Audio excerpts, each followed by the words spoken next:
ចឹងមកដល់កន្លែងនេះប្រិមិត្តមិនស្ដាប់ប្រហែលជាអាចសន្និដ្ឋានបានហើយថាមូលហេតុអីបានជាតាក្លឹមគាត់បបួលវិចិត្រទៅជួញដូរនៅភូមិនឹងគឺដោយសារអញ្ចឹងគឺដោយសារភូមិនឹងគឺជាភូមិដាច់ស្រយាលមិនមានអ្នកចេញចូលទេហើយអ្នកភូមិក៏មិនអាចចេញចូលឬក៏មិនចង់តែម្ដងមិនចង់ចេញចូលឆ្លងកាត់ភូមិដែលគេបោះបង់ចោលនោះទេ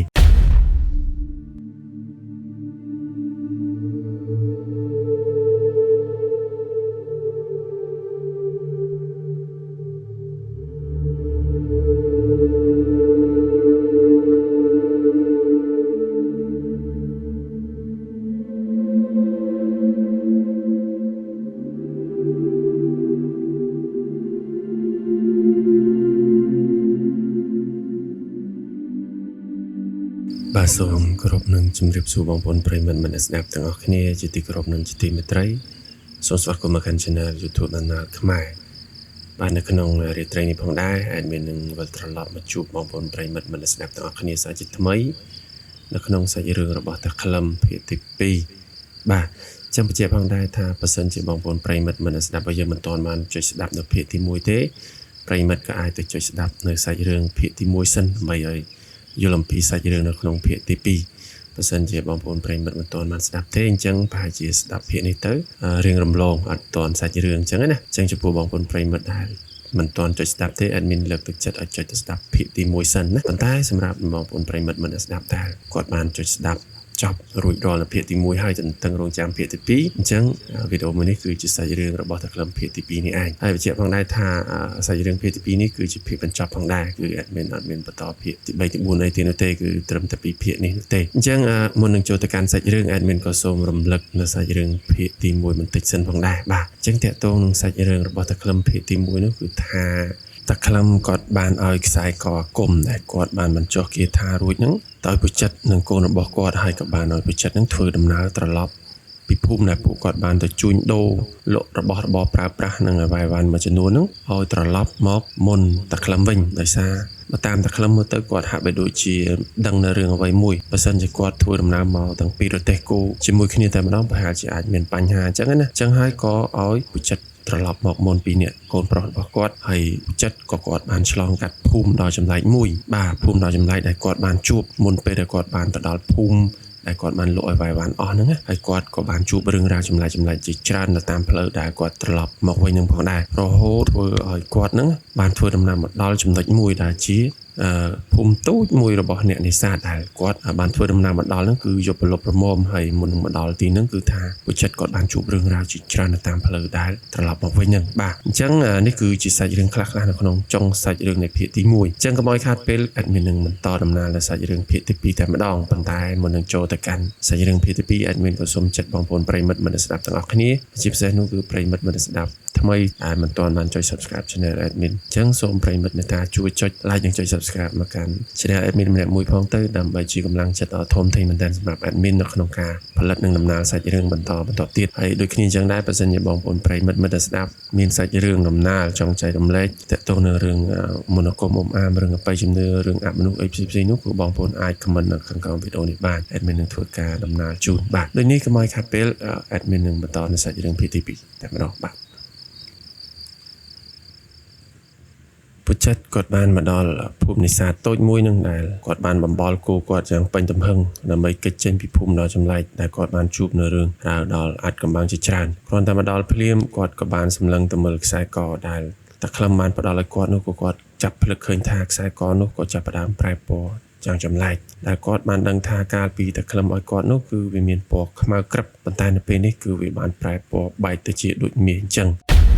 គឺគាត់បានដឹងច្បាស់ណាស់ថាខ្សែកដែលតាក្លឹមបានផ្ដល់ជូនគាត់នេះគឺមានមិនចុះមន្តអាគមគាថាអូមអាមអីជាដើមនឹងអញ្ចឹងហើយក្នុងចិត្តគាត់គឺនឹកអរគុណតាក្លឹមណាស់បើគាត់ទៅបានខ្សែកនេះនិងខ្សែអំបោះដែលគាត់បានពាត់ជុំវិញរទេះគោរបស់គាត់ម្លេះសំអីគាត់និងកូនគាត់មិនដឹងថាជួបរឿងហេតុការណ៍អ្វីខ្លះនោះទេ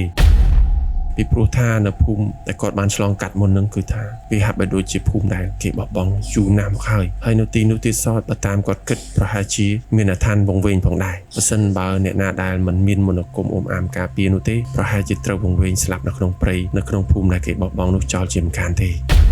គ្រាន់តែគាត់បានមកដល់ ហើយបានជួបអ្នកនេសាទដែលគេបានដេកចាំដូចជាលងឬក៏បកៃឬក៏មងឬក៏អ៊ូនអីរបស់ពួកគាត់អញ្ចឹងណាបាទហើយគាត់អ្នកនេសាទទាំងអស់ហ្នឹងក៏ឃើញរទេះគោរបស់ពុជិតមកទាំងយប់ងងឹតស្មោះនេះគាត់ក៏ចេះតែសួរនាំទៅថាលបងអើយមកពីណាពីណីអញ្ចឹងទៅហើយចំណែកឯពុជិតឯនេះវិញក៏គាត់មិនលាក់បាំងឯនោះទេគឺគាត់បានប្រាប់អ៊ំអ្នកនេសាទទាំងប្រមាណអ្នកហ្នឹងថាគាត់នឹងទៅមកពីជួញដូរនៅភូមិខាងមុខឯណោបាទហើយគាត់ក៏បានចង្អុលប្រាប់ទៅតាមទិសដៅដែលគាត់បានត្រឡប់មកវិញនឹងបាទគ្រាន់តែគាត់ចង្អុលទៅទិសដៅនឹងភ្លាមប្រេងបណ្ដោយពុជិតគាត់ចាប់អារម្មណ៍ឃើញថាទឹកមុខរបស់អ៊ំដែលកំពុងតែផ្កាត់ភ្លើងអាំងត្រីហូបបរិភោគពិសាពេលល្ងាចហ្នឹងទាំងស្នាមញញឹមរីករាយជាមួយកូនរបស់គាត់ជាមួយក្រុមគ្រួសារគាត់ហ្នឹងក៏ស្រាប់តែប្រែមួយរំពេចតែម្ដងប្រែហាក់បីដូចជាភ័យរន្ធត់តក់ស្លុតនឹងអ្វីដែលគាត់បានប្រាប់មុននឹងអញ្ចឹងពុជិតក៏អត់ដឹងទេអញ្ចឹងគាត់ដោយចិត្តឆ្ងល់ហើយឃើញទឹកមុខគាត់ផ្លាស់ប្ដូរយ៉ាងនេះផងនោះពុជិតក៏សួរថាម៉េចបានជាធ្វើមុខដូចឆ្ងល់អញ្ចឹង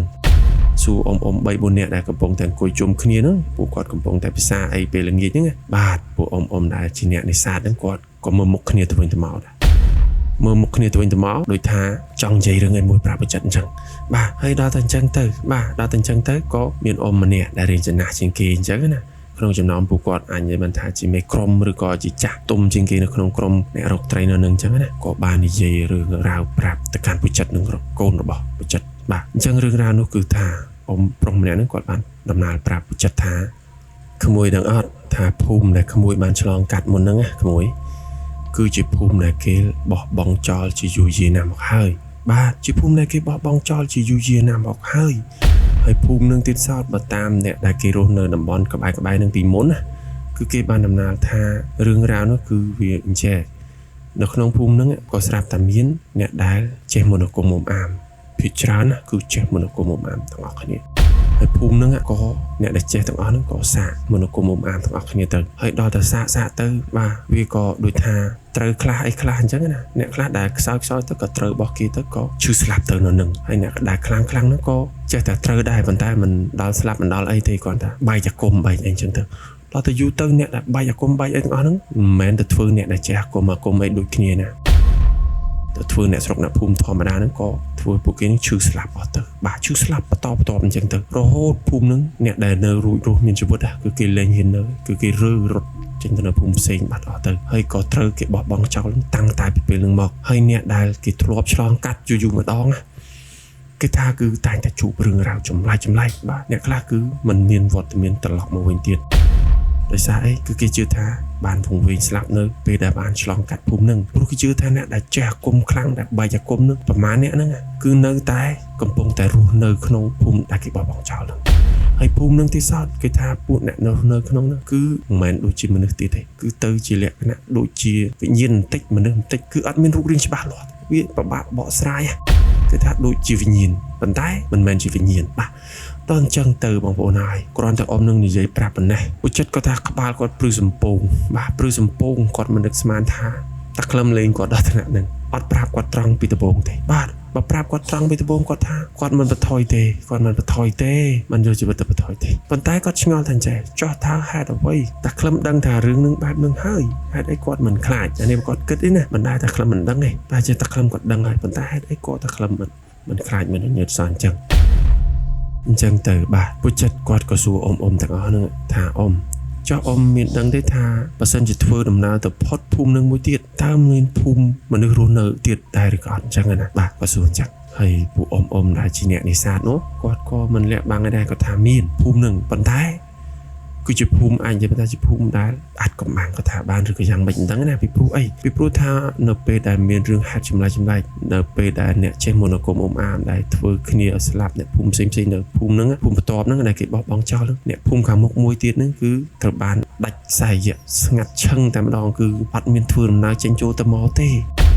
បាទអត់មានដំណើរចេញចូលទៅមកទេពីព្រោះថាពួកគេអត់ចង់ឆ្លងកាត់ភូមិដែលអ្នកដែលចេះមនោគមអាមហ្នឹងដែលផ្ចាញ់ចាលគ្នាហ្នឹងព្រោះពួកគេខ្លាចថាត្រូវអ្នកដែលចេះមនោគមអាមធ្វើអំពើពួកគេអញ្ចឹងទៅអញ្ចឹងពួកគេរស់នៅយ៉ាងដូចថាប្លុកខ្លួនឯងបិទខ្លួនឯងរស់នៅឲ្យដាច់ស្យាលតែម្ដងគឺអត់ឆ្លងទៅឆ្លងមកទេហើយក៏បើតាមក៏ចាំថាมันមានផ្លូវណាដើម្បីឆ្លងទៅឆ្លងមកខុសតែ ផ្លូវដែលភូមិអ្នកដែលចេះមនោគមមុំអានដែលគេបោះបង់ចោលនឹងទេអញ្ចឹងហើយគឺអ្នកភូមិខាងមុខនឹងគឺចាប់ផ្ដើមបាត់ដំណឹងឈឹងតាំងតែពីពេលនឹងមកអញ្ចឹងណាអញ្ចឹងទៅក៏នេះជាអ្វីដែលអ៊ំអ្នកនេសាទនឹងប្រាប់ពុចិត្តបាទអញ្ចឹងពុចិត្តក៏គាត់ជឿដែរថាអ្នកភូមិដែលគាត់បានជួញដូររបស់បោផ្សេងៗហ្នឹងគឺជាមនុស្សធម្មតាទេគាត់ថាអ្នកភូមិហ្នឹងអញ្ចឹងហើយបានជាគាត់ទៅដល់គាត់ជួញដូរគាត់មានរបស់ផ្សេងៗយកទៅលក់គឺគេទិញដោយមិនតថ្លៃទេបាទដោយសារអីដោយសារមិនមានអ្នកណាម្នាក់ហ៊ានឆ្លងកាត់ភូមិដែលគេបោះបង់ចោលហ្នឹងទេហើយអ្នកភូមិហ្នឹងទៀតសោតក៏មិនចង់ឬក៏មិនហ៊ានតែម្ដងដើម្បីឆ្លងកាត់មកពិភពខាងក្រៅដើម្បីជួញដូរឬទិញរបស់ប្រើប្រាស់ផ្សេងៗអញ្ចឹងមកដល់កន្លែងនេះ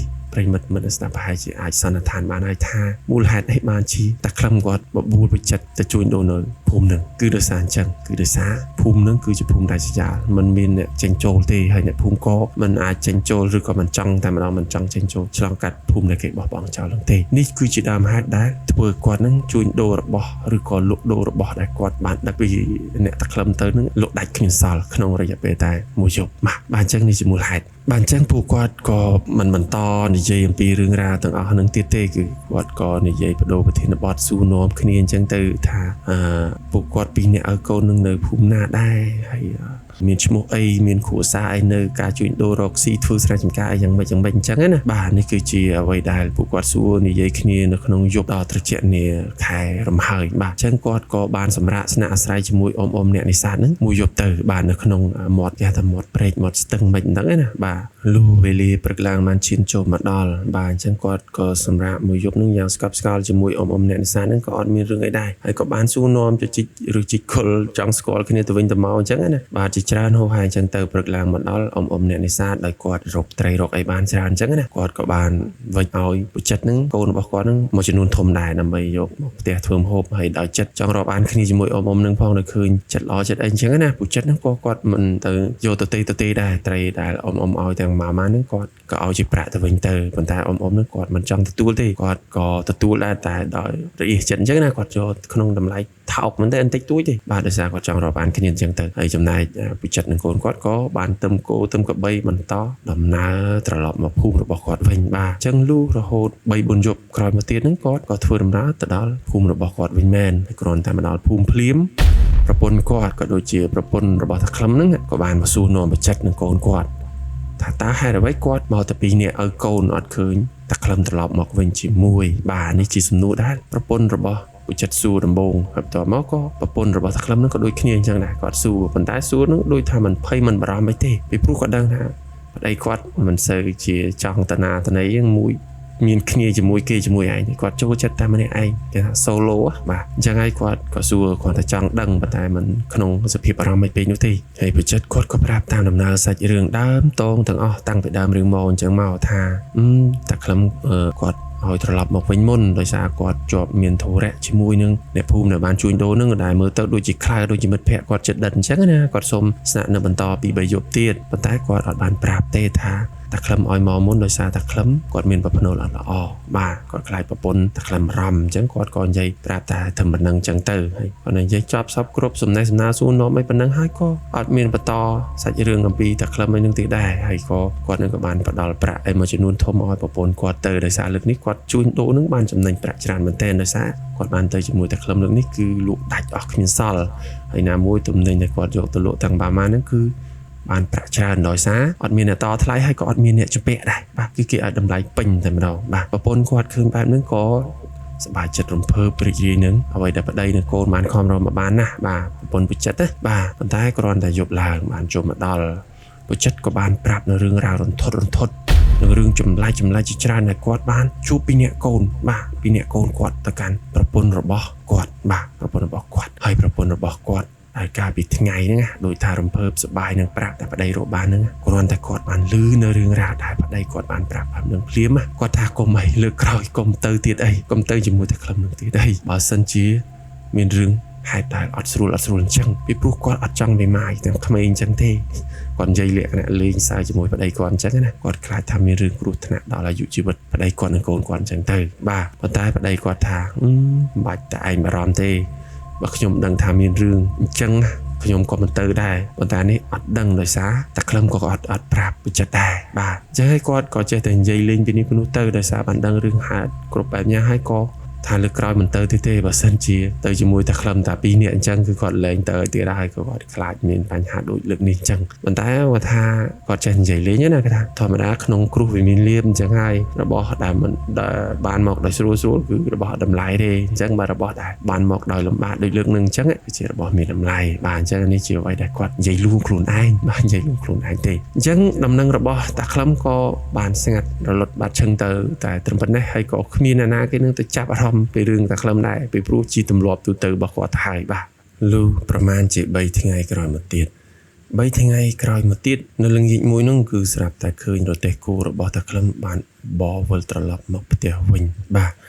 ហើយបើមើលទៅតាមសភាពរទេះគោនិងគោរបស់គាត់បាទដែលបរមកចូលភូមិធម្មតាត្រូវឆ្លងកាត់ផ្ទះរបស់ពូចិត្តដោយសារផ្ទះពូចិត្តនៅដើមភូមិអញ្ចឹងណាបាទគ្រាន់តែឆ្លងកាត់ផ្ទះពូចិត្តស្គាល់នឹងឃើញថាជាក្តឹងគោរទេះគោរបស់តាក្លឹមភ្លាមនៅពេលល្ងាចហ្នឹងណាគាត់ក៏ប្រញាប់គ្រាន់តែឮសំឡេងក្តឹងតឹងគាត់ដឹងហើយមេឃវាប្រលប់ហើយគាត់ក៏ចេញពីផ្ទះយ៉ាងរੂតរះនឹងដើរចេញមកមើលតែចង់ដឹងថាតាក្លឹមឬក៏មិនមែនគ្រាន់តែឃើញសភាពរទេះគោរបស់តាក្លឹមហើយនឹងគោរបស់គាត់គឺពោពេញទៅដោយឈាមភ្លាមពូចិត្តគឺគាត់មានអារម្មណ៍មួយថាស្រន់ស្លោនឹងភ័យគាត់នឹកក្នុងចិត្តណាភ្លាមហ្នឹងគាត់ថាអញតិចតាក្លឹមត្រូវចោលទៅឈ្មោះនេះប្លន់យកលុយយករបស់របរឲ្យទៅបាទនេះជាអ្វីដែលគាត់គិតណាគ្រាន់តែគាត់ឃើញចឹងភ្លាមគាត់ខំអឺតរមើហើយគាត់ហៅឈ្មោះតាក្លឹមអើយតាក្លឹមអើយតាក្លឹមបាទហើយតាក្លឹមនោះគាត់នឹងអង្គុយនៅក្នុងអតិគាត់អាងឹតឲ្យមើលទៅតាមសភាពគាត់ឃើញប្រឡាក់ឈាមคล้ายខ្លះផងនៅតាមរទេះនឹងគោគាត់នោះហើយតាក្លឹមមកខ្លាយឆ្លើយមករៀងល្វើអញ្ចឹងអាចិតឲ្យមកដល់ហើយអត់អីទេសុខសប្បាយពីអ្នកកូនណាគាត់ឮសំឡេងតាក្លឹមឆ្លើយប៉ុណ្ណឹងគាត់ថាអត់ស្រួលបណ្ដោយពូសំឡេងនេះដូចថាមិនមែនជាសំឡេងតាក្លឹមធម្មតាគាត់ក៏ដើរទៅពីក្រោយតែគោអឺតផយផងខាត់តាក្លឹមតាឈប់តាឈប់តាក្លឹមទាញជួយគោឈប់មែនគាត់ទៅទាញគោឈប់ចំមុខផ្ទះរបស់ពូចិត្តភ្លាមបាទគឺមើលទៅតាក្លឹមគឺដូចថាល្វើយអស់កម្លាំងទុនដៃទុនជើងចង់ដេកតិចចង់ស្លាប់បន្តិចមកគាត់នៅឃើញអញ្ចឹងគាត់ភ័យឆ្លប់ដល់គាត់ភ័យឆ្លប់គាត់ហៅអ្នកភូមិអ្នកផ្ទះក្បែរហ្នឹងគេមកមើលគ្រប់គ្នាដល់មកមើលទៅក៏ផ្អើលទៅដល់ប្រពន្ធរបស់តាក្លឹម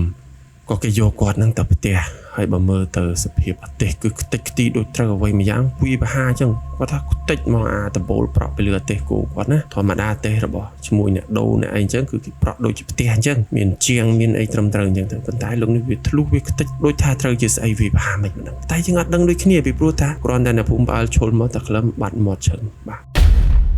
គេក៏យកគាត់ទៅផ្ទះគ្រប់គ្នាបាទគ្រប់គ្នាគេផ្អើលគេមើលគេជួយយកអាសាគេថាមិនដែលតាក្លឹមមិនដែលអញ្ចឹងទេតាក្លឹមមករកស៊ីមិនដែលអញ្ចឹងទេលើកនឹងមានរឿងអីប៉ុន្តែគ្មានអ្នកណាដឹងទេដោយសារឥឡូវហ្នឹងតាក្លឹមគាត់ស្លាប់លងលក់មិនដឹងស្លាប់ហ្នឹងបាត់ឈឹងបាទបាត់មាត់ឈឹងប្រពន្ធគាត់នោះភ័យផងខំបាទរកពេទ្យរកគ្រូខ្មែរអ្នកដែលចេះផ្សំថ្នាំឬឈើឬព្រៃឲ្យមកមើលបាទប៉ុន្តែចម្លែកណាស់ចម្លែកយ៉ាងម៉េចចម្លែកថាបើមើលទៅខ្លួនគាត់តាក្លឹមគ្មានរបួសសូម្បីតែបន្តិចលាត់ដៃលាត់ជើងអីបន្តិចក៏អត់ដែរបាទគឺអត់ទេអញ្ចឹងគឺគេឆ្ងល់ណាស់ថាតើមូលហេតុអីបានជាគាត់ត្រូវជាស្លាប់ទៅជាអីអញ្ចឹងទាំងដែលខ្លួនគាត់គ្មានត្រូវរបួសគ្មានអីទេក៏ប៉ុន្តែមើលទៅគោគាត់គឺរយះដូចជាស្នាមកំបិតស្នាមដាវកាប់អញ្ចឹងបាទច្រើនកន្លែងមែនគោទាំងពីរក្បាលហ្នឹងប៉ុន្តែគោនឹងដូចថាវាជាមិនមែនជាគោធម្មតាបើគោធម្មតាហូរឈាមតែប៉ុណ្ណេះស្មាត់ទៅវាស្លាប់ហើយគោហ្នឹងប៉ុន្តែគោនេះវាដើរសឹងតែហូរឈាមខ្សោះពីខ្លួនប៉ុន្តែវានៅតែមិនអីគ្រាន់តែមកដល់ផ្ទះគោនឹងក៏ដួលស្រុតដូចគ្នាប៉ុន្តែវានៅថាបើកភ្នែកបើធម្មតាប៉ុន្តែវាអត់អស់កម្លាំងដល់ថ្នាក់ស្លាប់ដូចតាក្លឹមទេប៉ុន្តែបើតាក្លឹមមិនត្រូវរបួសអីនោះទេប៉ុន្តែបើជាស្លាប់បាត់មកឈឹងអញ្ចឹងនេះគឺជារឿងដែលចម្លែកហើយគ្មានអ្នកណាដឹងទេថាតាក្លឹមបានជួបហេតុការណ៍អ្វីខ្លះអត់ទេអត់មានអ្នកណាដឹងទេបាទអញ្ចឹងគ្រាន់តែគ្រូខ្មែរគ្រូអីដែលគេចេះផ្សំថ្នាំឬឈើឬអីហ្នឹងគេមកមើលសភាពតាក្លឹមគេមិនដឹងថាត្រូវដាក់ថ្នាំអីឲ្យពួកអត់មានត្រូវរបួសត្រូវឈឺអីផងហ្នឹងអញ្ចឹងគេកវីក្បាលដើរចេញគេថាអត់ហ៊ានមើលទេបាទគេអត់ហ៊ានមើលទេរីឯគ្រូខ្មែរអ្នកចេះមន្តអាគមអាមបាទក៏ប្រពន្ធតាក្លឹមរោដែរគ្រូខ្មែរគេមកមើលសភាពគេដឹងហ្មងគេថាតាក្លឹមហ្នឹងស្ដេចអ្នកចេះមន្តអាគមអាមខ្លាំងជាងគ្រូដែរប្រពន្ធគាត់រកមកឲ្យមើលទៀតបើតាមគាត់ដឹងព្រោះអីដោយសារគ្រូដែលមកមើលហ្នឹងក៏ធ្លាប់ជាមិត្តភក្តិរាប់អានតាក្លឹមហ្នឹងដូចគ្នាដែរបើតាក្លឹមដួលហើយមិនដឹងថារកអ្នកណាមកមើលទេបាទគេនិយាយប្រាប់ប្រពន្ធអញ្ចឹងមកអញ្ចឹងគេថាអស់សង្ឃឹមហើយ អត់សង្ឃឹមតែគេឆ្ងល់ថាចែកគេឆ្ងល់ថាមូលហេតុអីបានតែខ្លឹមបានទៅជាជួបរឿងដូចអញ្ចឹងទៅវិញបាទគេឆ្ងល់ពុចិត្តនិងប្រពន្ធតែខ្លឹមប្រពន្ធពុចិត្តគឺឆ្ងល់អញ្ចឹងគ្រប់គ្នាអ្នកភូមិផ្សេងអញ្ចឹងដែរបាទគ្រាន់តែបាន2ថ្ងៃក្រោយមកបាទមានន័យថាជាថ្ងៃទី3ដែលគាត់ត្រឡប់មកវិញហ្នឹងគឺគាត់អត់ដឹងខ្លួនទេហើយក៏ដៃដង្ហើមផុតឈឹងតែម្ដងបាទផុតឈឹងអញ្ចឹងអ្នកភូមិប្រពន្ធតែខ្លឹមអីហ្នឹងគឺយំហួយគិតថាតែខ្លឹមគាត់ស្លាប់ហើយបាទហើយពុចិត្តនឹងក៏ដូចគ្នាអញ្ចឹងដែរពុចិត្តអីនឹងអ្នកភូមិផ្សេងហ្នឹងគឺយំស្ដាយសំណោះតែខ្លឹមបើដឹងថាតែខ្លឹមគាត់ជាមនុស្សល្អហើយគាត់ចាស់គ្មានកូនគ្មានចៅអីទេមានតែពីរអ្នកប្តីប្រពន្ធហើយឥឡូវគាត់លាចាកទៅអញ្ចឹងគឺម្នាក់រឿងអាណោចសំណោះអាឡ័យតែខ្លឹមដែរបាទដល់អញ្ចឹងទៅគឺគេក៏ចាប់ផ្ដើមរៀបចំធ្វើពិធីបុណ្យសពអញ្ចឹងណាហើយដូចតែដឹងអញ្ចឹងចាស់ពីដើមគឺគេបូជាសពគេកម្រកប់ណាគឺគេស្មាទោសគេរំលាយគេដុតដោយភ្លើងណាបាទអញ្ចឹងទៅក៏គេរៀបចំពិធីនឹងហើយក៏ប៉ុន្តែប្រពន្ធតាខ្លឹមក៏ដូចថានៅស្រឡាញ់ប្តីសំណោះប្តីអញ្ចឹងណាគាត់ថាអត់តន់ឲ្យបូជាយប់នឹងទេអត់ទេគឺឲ្យទុករហូតដល់ស្អែកទៅចាំបូជាបាទស្អែកទៅចាំបូជាមែនបងប្អូនហើយនៅក្នុងយុគដែលគេកំពុងតែធ្វើបុណ្យសពឲ្យតែខ្លឹមហ្នឹងបាទពុចិត្តគាត់ដូចថាមានញាណពិសេសទទួលបានអារម្មណ៍អ្វីមួយមិនដឹងទេណាដូចថាមានអ្វីមួយយ៉ាងហ្នឹងក៏កំពុងតែមកខ្សឹបប្រាប់គាត់នៅពេលដែលពួកគាត់កំពុងតែអង្គុយនៅក្នុងពិធីបុណ្យសពរបស់តាខ្លឹមអង្គុយនិយាយលេគ្នាលេងកំដររូបបុណ្យអីចឹងណាតាមជាមួយអ្នកស្រុកអ្នកភូមិផ្សេងទៀតអញ្ចឹងទៅបាទប៉ុន្តែគាត់ទទួលអារម្មណ៍ថាដូចជាមានអ្វីមួយយ៉ាងមកខ្សឹបនឹងតិចគាត់ដូចជាគាត់លឺអត់ច្បាស់តែលឺរៀងខ្សឹបតិចអញ្ចឹងគាត់មានអារម្មណ៍បែបហ្នឹងបាទដល់តែអញ្ចឹងទៅគាត់ក៏រៀងចម្លែកក្នុងខ្លួនដែរអញ្ចឹងណាគាត់ក៏អង្គុយកំដររូបបុណ្យនឹងរហូតដល់ចិត្តរំលងអត្រាដែរបានគាត់ត្រឡប់មកផ្ទះគាត់វិញបាទអញ្ចឹងនៅពេលដែលគាត់ត្រឡប់មកផ្ទះវិញគាត់ក៏ងូតទឹកងូតអីឡើងដេកអីជាធម្មតាបាទជាធម្មតាគ្រាន់តែគាត់ដាក់ក្បាលដល់រំនេកគាត់លក់មួយភ្លឹបភ្លាមបងប្អូនហើយពួកចិត្តគាត់ថាគឺគាត់ឃើញតែខ្លឹមដើរចូលផ្ទះគាត់ក្នុងយល់សពដើរចូលឡើងចដើផ្ទះគាត់ហ្នឹងហើយមកឈរនៅមុខចដើហ្នឹងប៉ុន្តែរៀនចូលផ្ទះឈរមុខចដើហ្នឹងបើកទ្វារនិយាយជាមួយនឹងពួកចិត្តតែម្ដងអូយប្រិយមិត្តខ្ញុំគ្រាន់តែនិយាយដល់កន្លែងនេះព្រឺក្បាលបណ្ដោះបាទអញ្ចឹងគ្រាន់តែនិយាយជាមួយពួកចិត្តក្នុងយល់សពហ្នឹងថាឯងកុំឲ្យប្រពន្ធអញបូជាអញយប់នឹងអីអសោះយប់ស្អែកក៏កុំអាលដែរចាំគម្រប់3ថ្ងៃក្រោយចាំបូជាបើសិនជាអញអត់ដឹងខ្លួនព្រោះអញមិនមែនស្លាប់រហូតទេអញស្លាប់បដោះអសន្នទេពីព្រោះមានគេផ្ចាញ់អញបើមិនអញដកព្រលឹងធ្វើខ្លួនជាស្លាប់អញ្ចឹងពួកនឹងវានៅតែរករឿងអញវាអត់ឲ្យអញរួចខ្លួនទេអញ្ចឹងអញមានតែធ្វើស្លាប់សិនបាទគាត់និយាយច្បាស់អញ្ចឹងថាគាត់ធ្វើស្លាប់3ថ្ងៃសិនមិនថាធ្វើស្លាប់ទេថាគាត់ដូចដកព្រលឹងដកខ្លួនចេញពីរូបអញ្ចឹងទៅហើយប្រាប់តែប្រាប់វិចិត្រអញ្ចឹងគឺអត់ឲ្យប្រពន្ធគាត់នឹងបូជាសពទេលុះតែ3ថ្ងៃក្រោយគាត់នឹងដឹងខ្លួនហើយបាទហើយកុំឲ្យនរណាម្នាក់នឹងប៉ះសាកសពគាត់ដែលកំពុងតែតម្កល់នឹងឲ្យសោះហើយក៏កុំឲ្យប្រាប់អ្នកភូមិឯទៀតហ្នឹងដឹងឬក៏សំបីតែប្រពន្ធគាត់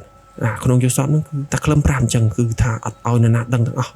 គឺដឹងតែវិចិត្រម្នាក់ឯងបានហើយឲ្យវិចិត្រយកខ្សែកដែលគាត់បានឲ្យកាលពីគ្រាមុនហ្នឹងយកទៅពាក់នៅក្នុងសម្បករូបគាត់ដែលកំពុងតែលងលក់នឹងទៅបាទហើយយកខ្សែអំបោះដែលគាត់បានរុំមកផ្ទះរបស់វិចិត្រប្រហែលថ្ងៃមុនហ្នឹងដូចគ្នាទៅរុំមកឈូសគាត់នឹងទៅបាទហើយកុំឲ្យប្រាប់នរណាទាំងអស់ហើយក៏កុំឲ្យនរណានឹងទៅប៉ះពាល់សម្បករូបគាត់នឹងទាំងអស់លុះតែ3ថ្ងៃក្រោយគាត់នឹងដឹងខ្លួនមែនទេគាត់ដឹងខ្លួនមកវិញទេបាទគ្រាន់តែប្រាប់ចប់សពគ្រប់ពូចិត្តភ្ញាក់ខ្លួនមកព្រឺតបាទភ្ញាក់មកព្រឺតបាច់ញើកជុះប្រព័ន្ធគ្រប់ពូតែមកបាទគាត់ថាដូចច្បាស់ពេកគាត់ថានេះមិនមែនយល់សពទេដូចជាវិញ្ញាណព្រលឹងរបស់តាខ្លឹមនឹងចង់តាក់ទងមកពូចិត្តនឹងតែម្ដងហើយពូចិត្តនឹងគាត់មែនគាត់ក៏ដូចចិត្តទៅទៀតគាត់គឺតាមអណ្ដាំរបស់តាខ្លឹមគាត់ទទួលបានរឿងនឹងភ្លាមគាត់ទាំងយប់ហ្នឹងគាត់ក៏យករបស់ទាំងពីរយ៉ាងហ្នឹងតាខ្លឹមបានប្រាប់គាត់ក្នុងយល់សពហ្នឹងគឺមានខ្សែកនិងខ្សែអំបោះដែលបានរុំប្រទេសគូគាត់ពីថ្ងៃមុនគាត់យកទៅទាំងយប់ងើបទាំងកំឡុងអត្រាប្រហែលជាម៉ោង3ទៀបភ្លឺហ្នឹងយកខ្សែអំបោះហ្នឹងទៅរុំមកឈូសរបស់តាខ្លឹមយកខ្សែកដែលតាខ្លឹមបានឲ្យគាត់កាលពីគ្រាមុនហ្នឹងយកទៅពាក់នឹងសម្បករូបតាខ្លឹមដែរកំពុងលងលក់ក្នុងមឈូសហ្នឹងប៉ុន្តែអត់ដឹងហើមទេថាលងលក់ក៏មិនទៅដែរហើយប្រពន្ធតាខ្លឹមឃើញបែបហ្នឹងក៏រៀងឆ្ងល់ដែរថាអាចិតឯងយកស្អីទៅពាក់ជាប់នឹងសពប្តីអញប្រពន្ធគាត់និយាយចឹងណាហើយវិចិត្រគាត់មិនហ៊ានប្រាប់ត្រង់ទេពួកខ្លាចតែបែកការទៅវាមានបញ្ហាផ្សេងបាទដល់តែអញ្ចឹងទៅបងប្អូនហើយគាត់ធ្វើចប់សពគ្រប់គាត់ដឹងថាតាខ្លឹមគឺចង់ពឹងពាក់គាត់ឲ្យលើកនេះអាយុជីវិតគាត់ស្លាប់រស់នឹងតាខ្លឹមនឹងពួកចិត្តហ្នឹងគាត់មិនទៅណាទាំងអស់យប់នឹងម៉ោង3គឺគាត់នឹងអង្គុយម្នាក់ឯង ជាមួយអ៊ំចាស់ប្រហែលតែ2 3នាក់ទៀតទេដែលគាត់សម្រាននឹងរោងបុណ្យនៅផ្ទះរបស់តាក្លឹមនៅក្នុងពិធីបុណ្យសពហ្នឹងបាទហើយគាត់គឺមិនតណាទេគាត់នឹងអង្គុយយាមមកឈូសយាមសម្បករូបរបស់តាក្លឹមនឹងតែម្ដងបាទអញ្ចឹងដល់តែព្រឹកឡើងបាទព្រឹកឡើងទៅក៏តាអាចារ្យខាងតាភ្លុកអីហ្នឹងគេរៀបចំថាងទៅបូជាលើល្ងាចហ្នឹងទៅបាទដោយសារពេលគេបានអញ្ចឹងដល់ថ្ងៃឲ្យទុកយូរមិនកើតទេព្រោះសម័យពីដើមអត់មានថ្នាំរក្សាអីណាដូចយើងឥឡូវបច្ចុប្បន្នទេបាទរក្សាសាកសពអីទេខ្លាចមានក្លិនមានធំអញ្ចឹងណាបាទព្រោះគាត់ផុតដង្ហើមទៅបាត់ហើយអញ្ចឹងក៏គេរៀបចំថានឹងបូជានៅល្ងាចហ្នឹងប៉ុន្តែភ្លាមហ្នឹងពុចិត្តគាត់ប្រកែកយ៉ាងដាច់ខាតមកថាអត់ទេបូជាអត់ទាន់បានទេបាទបូជាអត់ទាន់បានទេហើយតាអាចារ្យតាភ្លុកអីហ្នឹងក៏គេសួរវិញថាមូលហេតុអីបានបូជាមិនបានបន្ទុកទៀតមិនកើតទេខ្លាចមានក្លិនមានអីអញ្ចឹងណាបាទអញ្ចឹងទៅពុចិត្តគាត់មិនដឹងថាបកស្រាយយ៉ាងម៉េចព្រោះគាត់ប្រាប់ត្រង់អត់កើតខ្លាចខុសលំនាំរបស់តាក្លឹមដែលបានបញ្ជូសពគាត់ពីយប់មុនបាទអញ្ចឹងគាត់ក៏មានតែចេះតែយកលេសយកអីនិយាយទៅថាអត់ក្លិនទេគាត់ធានាថាអត់ក្លិនគាត់នឹងជូតសម្អាតគាត់នឹងមានថ្នាំពិសេសអីអញ្ចឹងទៅដែលគាត់ធ្លាប់បានដឹងពីតាក្លឹមធ្លាប់ប្រាប់គាត់អញ្ចឹងណាគាត់ចេះតែនិយាយចេះតែភូតអ្នកភូមិទៅធ្វើយ៉ាងណាកុំឲ្យបូជាសម្បករូបគាត់ហើយគាត់ក៏បានបន្ថែមដែរថាចង់បូជាលុះត្រាណាតែ3ថ្ងៃក្រោយបាទ3ថ្ងៃក្រោយបានគាត់យល់ព្រមបើអត់ទេគឺគាត់អត់ព្រមទេហើយគាត់ថាគាត់អត់ឲ្យនរណានឹងទៅប៉ះសម្បករូបតាក្លឹមនឹងទេគឺគាត់សុខចិត្តជូតសម្អាតនឹងដាក់ថ្នាំដាក់អីតាមវិធីសាស្ត្រដែរតាក្លឹមធ្លាប់ប្រាប់គាត់ទៅគាត់ចេះតែភូតអញ្ចឹងណាបាទអញ្ចឹងទៅក៏ដោយឃើញពីភាពជំនះរឿងតឹងរបស់ពុចិត្តនឹងមើលទៅដូចថាពុចិត្តគាត់ស្រឡាញ់នឹងមិនដូចចេតនាជាមួយតាក្លឹមជ្រាលជ្រៅអញ្ចឹងពេកទៅក៏តាអាចារ្យភ្លុកតាអាចារ្យធ្វើពិធីបុណ្យសពនោះក៏គេយកព្រមទៅតាមសំណើរបស់ពុចិត្តទៅប៉ុន្តែគេនិយាយថាបើសិនជាមានក្លិនមានអីពុចិត្តឯងហ្នឹងហើយនេះទទួលខុសត្រូវអត់មានតែបន្ទោសគេទេហើយតែមានបញ្ហាផ្សេងក៏ពុចិត្តឯងហ្នឹងហើយជាអ្នកទទួលខុសត្រូវចំពោះអ្នកភូមិនិងសាកសពរបស់តាក្លឹមហ្នឹងអញ្ចឹងទៅក៏គេយកព្រមតាមពុចិត្តថា3ថ្ងៃក្រោយចាំរំលាយសពរបស់តាក្លឹមហ្នឹងបាទមែនប្រិមិត្តបងប្អូនអ្នកភូមិក៏គេចាប់ផ្ដើមចម្លែកដែរធម្មតាសាកសពសមាទោសម័យនោះបើសិនជាស្លាប់តែមួយយប់ពីរយប់អីធំហើយព្រោះអត់មានថ្នាំរក្សាសាកសពដូចយើងទំនើបបច្ចុប្បន្ននេះទេប៉ុន្តែគេចម្លែកណាស់គេអត់ឃើញពុចិត្តនឹងទៅដុសទៅជូតឬក៏បើកឈូសនឹងទៅសម្អាតឬដាក់ថ្នាំអីដូចតែពុចិត្តអួតគេអាងទេបាទប៉ុន្តែសាកសពរបស់តាក្លឹមនៅតែមិនមានបញ្ហាក្លិនឬក៏អីនោះទេរយៈពេល2យប់បាទរយៈពេល2យប់គឺអត់មានក្លិនទេហើយអ្នកខ្លះក៏គេគ្មានអារម្មណ៍ថាខ្លាចវិញ្ញាណឬខ្មោចរបស់តាក្លឹមអីនឹងដែរពួកគាត់មនុស្សល្អតាំងពីនៅរស់ធ្វើតែល្អជួយតែអ្នកភូមិអ្នកស្រុកអញ្ចឹងទៅបាទគឺគេអត់មានខ្លាចទេគេទៅកំដរជាធម្មតាបាទអញ្ចឹងនៅយប់នេះគឺជាយប់ទី2ហើយបន្ទាប់ពីថ្ងៃដែលតាក្លឹមផុតដង្ហើមស្លាប់អញ្ចឹងនៅថ្ងៃស្អែកតែមួយថ្ងៃទៀតទេគឺជាយប់ទី3ហើយគឺជាផុតកាលកំណត់ហើយបើសិនជាតាក្លឹមនៅតែអត់ដឹងខ្លួនទៀតនោះអ្នកភូមិក៏ដូចជាតាចាយគឺគេមិនទុកទេគឺគេចាប់ដើមបូជាហើយពុចិត្តគឺគាត់ច្បាស់ណាស់ថាបើសិនជាមិនដឹងខ្លួនទេតាក្លឹមគឺចាប់ហើយអញ្ចឹងគឺมันអាចខាត់ឬក៏ពជាបកស្រាយជាមួយអ្នកភូមិបានទៀតទេគឺត្រូវតែឲ្យគេបូជាសពតាក្លឹមហ្នឹងបាទអញ្ចឹងគាត់ថាចូលដល់ព្រឹកថ្ងៃថ្មីថ្ងៃទី3ដែលជាថ្ងៃចុងក្រោយបើសិនជាថ្ងៃហ្នឹងតាក្លឹមមិនដឹងខ្លួនទេគឺចាប់សពគ្រប់ហើយបាទគ្រាន់តែចូលដល់ថ្ងៃថ្មីថ្ងៃទី3ដែលជាថ្ងៃគម្រប់នៃការស្លាប់របស់តាក្លឹមភ្លាមក៏ស្រាប់តែមានរឿងរ៉ាវចម្លែកបានកើតឡើងបើកភ្នែកខ្វាក់មន់រងាវឡើងពូចិត្តដេកនៅក្បែរមឈូសនឹងគាត់អត់តាណាទេគាត់ត្រូវប្រកាសថាអត់មាននរណានឹងមកប៉ះសម្បករូបតាក្លឹមនឹងទេបើកភ្នែកខ្វាក់ក៏ស្រាប់តែមានមនុស្សប្រុសចំណាស់តាក្លឹមនឹង2នាក់បាទ2នាក់សាក់ពេញខ្លួនស្លៀកពាក់ស្បង់សដូចអ្នកសច្ចាំងអីចឹងណាមានឈើច្រត់មានខ្សែកម្មមានអីសក់កត្រាញ់ពុកវត្តសម្មោមដើរមកចូលរួមក្នុងកម្មវិធីបុណ្យសពរបស់តាក្លឹមប៉ុន្តែគេចម្លែកណាស់ថាតើបរិសុទ្ធចំណាស់ទាំង2នាក់នេះមកពីខាងណាបាទមកពីខាងណាគាត់តែមកដល់ភ្លាមគឺដើរសម្ដៅទៅមឈូសរបស់តាក្លឹមចង់បើកមឈូសនឹងមើលអញ្ចឹងណាពូចិត្តដេកក្បែរនឹងក៏សួរថាហេតាឯងមកពីណាតាឯងមកបើកមឈូសបើកអីរយតាំងតាមកមើលសម្បករូបរបស់ក្លឹមហ្នឹងណាដោយសារឮតម្រឹងថាក្លឹមស្លាប់2ថ្ងៃហើយថ្ងៃនេះជាថ្ងៃទី3ហើយមើលសាកសពលោកមានបញ្ហាអីផ្សេងអញ្ចឹងណាចេះតែនិយាយប៉ុន្តែក្នុងចិត្តរបស់ពូចិត្តគឺគាត់ដឹងច្បាស់ណាស់គាត់មានប្រភ្នូលដូចដឹងហ្មងថានេះមិនមែនជាមនុស្សធម្មតាទេគឺមកចង់បំណងធ្វើយ៉ាងណាប៉ះសម្បករូបតាក្លឹមនឹងអត់បានអញ្ចឹងណាដូចថាដាក់អាគមអីលើសម្បករូបតាក្លឹមអីអញ្ចឹងទៅអានេះតាមគាត់គិតគាត់ទៅរៀបបើកមឈូសពូចិត្តស្រ័យព្រាមអត់ឲ្យប៉ាទេអត់ឲ្យបើកទេចង់បើកចង់ប៉ាចាំនិយាយគ្នានៅថ្ងៃស្អែកអានេះមិនមែនទួនាទីរបស់តាឯងមកពីណាតានឹងគ្រាន់តែពូចិត្តស្ដីឲ្យអញ្ចឹងមែនតា2នាក់ហ្នឹងមកដំបូងដូចរុំទុំហំហានរស់រៀងញញឹមបព្រិញណា បណ្ដាពុចិត្តស្ដីឲ្យហ្នឹងដូចទឹកមុខផ្លែតសំឡក់ពុចិត្តតែមកសំឡក់ពុចិត្តដូចភ្នែកដូចកំហឹងដូចអីចឹងណាហើយធម្មតាពុចិត្តគាត់មកលឺបកាយតាំងខ្សែកក៏ផ្អើលទៅដល់អ្នកដែលមិនទាន់ងើបពីដេកជ្រូកបួលអ្នកដែលយាមនៅក្នុងពិធីបុណ្យសពរបស់ខ្លឹមហ្នឹងគេភ្ញាក់មកគ្រប់គ្នាងើបបើកភ្នែកមកមើលហើយអាតាពីរអ្នកហ្នឹងដោយសារឃើញសភាពការស្រួលអ្នកភូមិភ្ញាក់មកបើកភ្នែកមើលដោយភាពសង្ស័យតាពីរអ្នកហ្នឹងទៅក៏តានឹងដើរទៅអង្គុយអែបជ្រុងមកខាងនៅក្បែរកន្លែងដាក់មឈូសសម្បករូបរបស់តាខ្លឹមនឹងដែរទេហើយក៏បានអួតណែនាំខ្លួនថាគាត់នឹងជាអ្នកសច្ចាំងនៅក្នុងភ្នំមួយកន្លែងដែលរាប់អានស្គាល់គ្នាជាដិតជាមួយនឹងតាខ្លឹមអីចឹងទៅហើយក៏ប្រាប់ប្រពន្ធតាខ្លឹមនឹងថាជាពួកម៉ាក់ជាក្លើមរៈនឹងគ្នារាប់អានគ្នាកាលនៅរៀនអាគមអ៊ំអាមនៅក្នុងព្រៃអញ្ចឹងទៅប៉ុន្តែប្រពន្ធតាខ្លឹមក៏ថាអត់ទេអត់ដែលមានទេប្តីគាត់មិនដែលនិយាយមិនដែលប្រហើប្រាប់ទេថាគាត់មានក្លើមរៈមិត្តភក្តិជាអ្នកសច្ចាំងនៅណានៃអត់ដែលទេបាទគ្រាន់តែឮប្រពន្ធរបស់តាខ្លឹមនិយាយប៉ុណ្ណេះពួកចិត្តច្បាស់ណាស់ថានេះមិនមែនជាមនុស្សធម្មតាទេជាអ្នកលេងអាគមដូចគ្នាចង់មកផ្ចាញ់ផ្ចាល់តាខ្លឹមនឹងឯង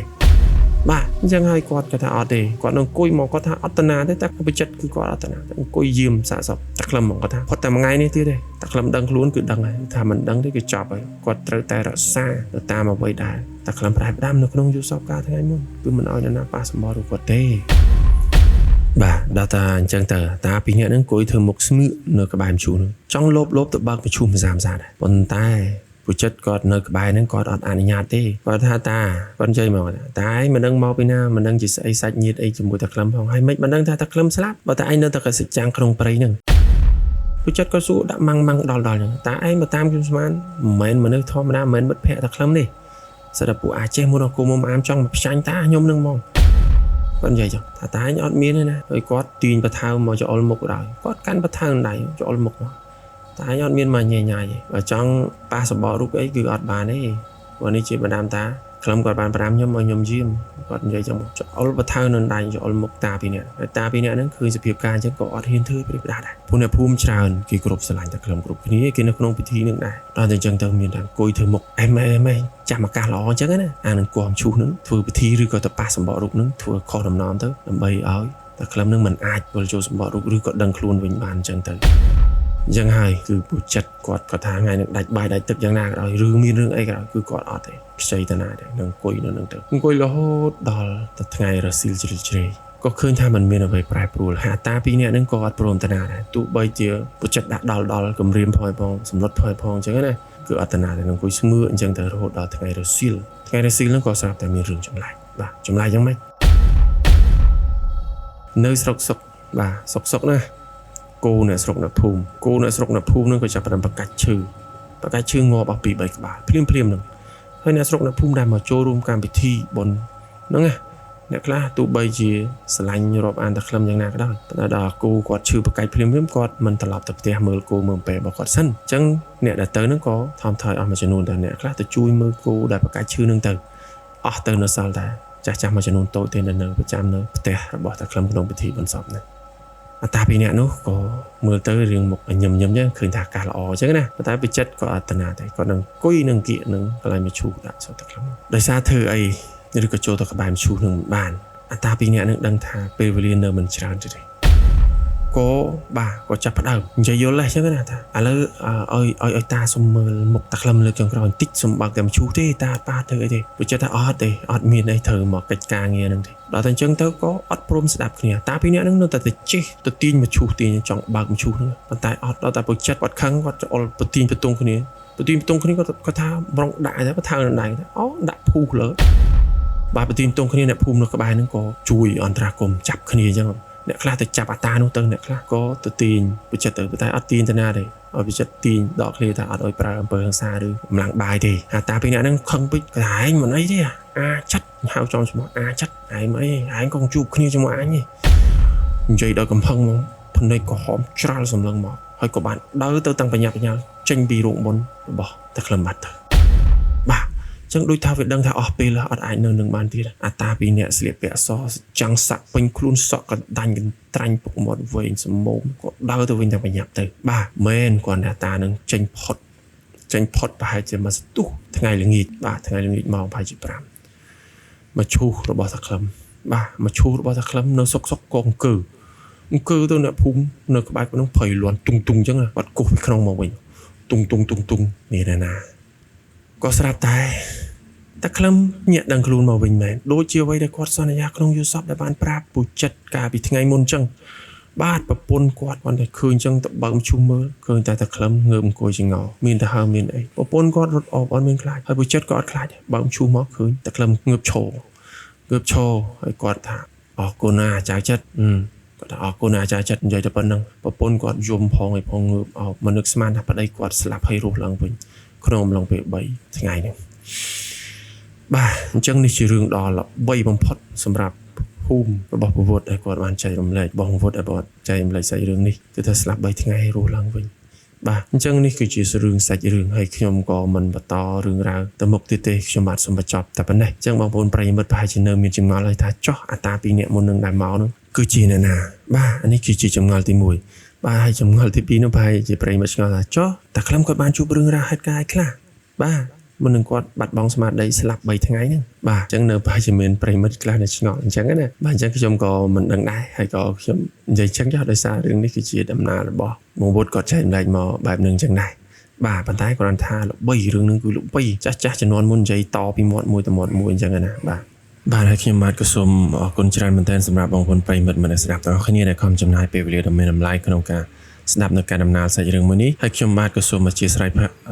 នខន្តីអភ័យទោសផងដែរបើសិនជាការដំណើររបស់ខ្ញុំនេះវាមានភាពលឺលួខ្វះខាតឬក៏ខុសឆ្គងដោយប្រការណាមួយដោយអចេតនានោះក៏ admin សូមអធិស្ឋានពីប្រិមិត្តមនស្សស្ដាប់ទាំងអស់គ្នាដោយក្តីគោរពរាប់អានផងបាទហើយ admin ក៏សូមជូនពរប្រិមិត្តមនស្សស្ដាប់ទាំងអស់គ្នាក៏សូមប្រកបតែសុខភាពល្អសំណាងល្អគ្រប់ទិវារាត្រីហើយខ្ញុំបាទនឹងវិលត្រឡប់ផ្សាយជាថ្មីមកជួបបងប្អូនប្រិមិត្តមនស្សស្ដាប់នៅក្នុងវីដេអូបន្ទាប់ហើយដូចគ្នាអញ្ចឹងដែរចំពោះបងប្អូនប្រិមិត្តដែលចង់ចែករំលែកនៃសាច់រឿងរន្ធត់ផ្សេងៗក៏បងប្អូនអាចធ្វើការចែករំលែកបានមកកាន់ខ្ញុំដោយផ្ទាល់តាមរយៈការ comment នៅក្រោមវីដេអូមួយនេះដែរបាទអរគុណច្រើនជម្រាបលាជូនពរសំណាងល្អជួបគ្នានៅវីដេអូបន្ទាប់បាយបាយ